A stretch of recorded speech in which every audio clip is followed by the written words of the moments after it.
Hello, in this video we will give you a short overview of the MyLivingCity app for regular users. Here we'll start off on our main page. Again, a little something about ourselves. The new and trending will kind of show you the top posts, both ideas and proposals that are on the site. Impact areas is certain key areas that we like to have a focus on.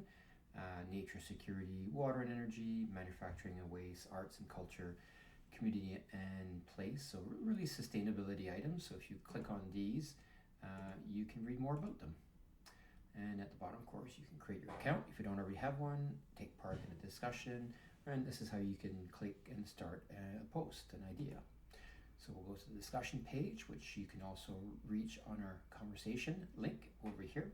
So first we'll have the proposals, which we'll talk about in a minute. And then we have ideas.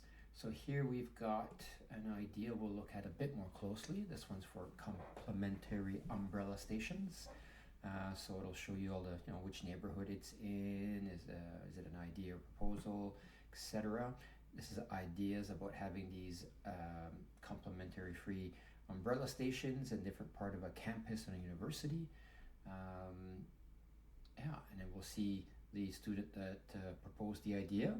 The user handle is over there. The data was proposed. This originating proposals, you see it when this is actually based off an idea that was actually, or a proposal that was asking for ideas to be selected. So you can actually click back to the original proposal. We'll look at that in another video. And then this shows you the rating. So the community votes.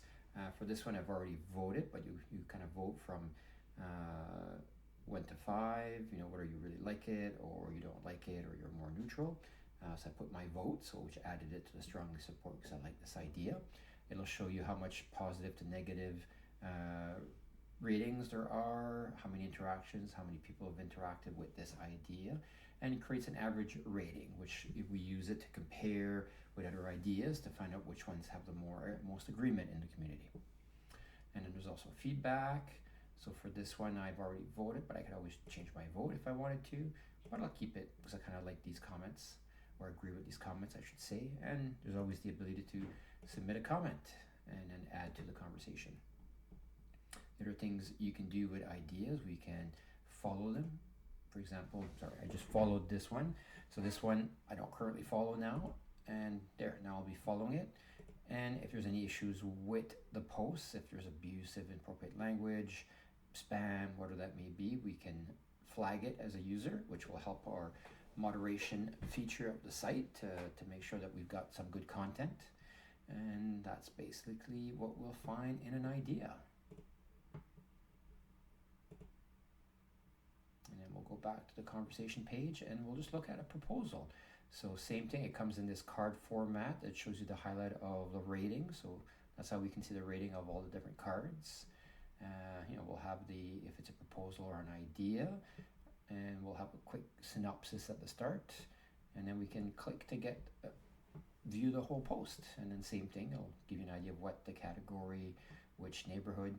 And for proposal, it's a bit different than an idea. This is really an organization that wants to make something happen. So they'll propose an idea. For example, this one is building downtown food garden boxes. So they'll talk a bit about the organizations that are proposing it, what the benefits for the community, and what they need to make it happen. For example, for this one, it's kind of a weekend project. They want people to come together, help build boxes, put some dirt, and plant something. So obviously, for this proposal, they've asked for collaborators, so people can just click join and fill in your contact info and your particulars to say you want to join into this project. They've also asked for volunteers. You can sign up as a volunteer, and they've also asked for donors so people can donate. And there's also the ability to ask some specific questions. I've already answered this one. For example, would you partake in the food share? Sure, it's nothing better than free food, right? So I'll add my voice to the vote, so it gives them a bit of feedback regarding the idea if they've requested it. And then the endorsement list, this is if any other organizations or cities really support the idea, they can click to be an endorser, and then it shows them giving support to this idea. And again, the same thing, we've got the ratings breakdown, very similar to what we saw earlier on the idea. And same thing, we've got the comments that we can click on. I think I've already put my voice on this one. And that's basic proposal. And please check out our video, more detailed video on proposals. All right, the next part of the site is you got the submit. So for example, if you want to submit an idea, you could click here. If you got access to be able to submit a proposal, you would see that right underneath idea as well. Now the profile section. This is where you'll find information about yourself. You can change your information, your email. You can make sure that you've got associations with communities. For example, this person is a resident in one of the communities. He's also works in a different community, so he's got a relationship with that community. And then if he were to say studying in a totally different community, he could add that association as well. So this allows you to have those different types of associations. You don't just have to live somewhere to be able to partake in the conversation. And the next section we'll look at is the dashboard. So the My Dashboard is where you can keep track of the posts that you do submit. They'll be in this list here. Anything you follow, like I just did earlier, I followed the complementary umbrella, so I'll find it here. I can keep track of them.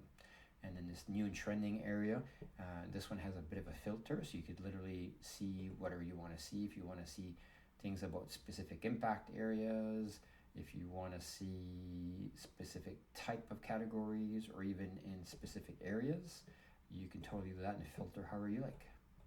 And the last part of the dashboard area is the community dashboard. And this was where it will show you the communities that you belong to, so you can actually see the ideas for a specific community. Here you've got the option to see it in the list, or see it in the same card view that we saw earlier. And this is the overview for My Living Cities. As we saw, it is a place where the community can propose ideas, rate them, comment on them, and then we can get to a phase of actually creating proposals and getting together to make those proposals happen. So thank you for your time and attention, and please check out our other videos to learn more about the site.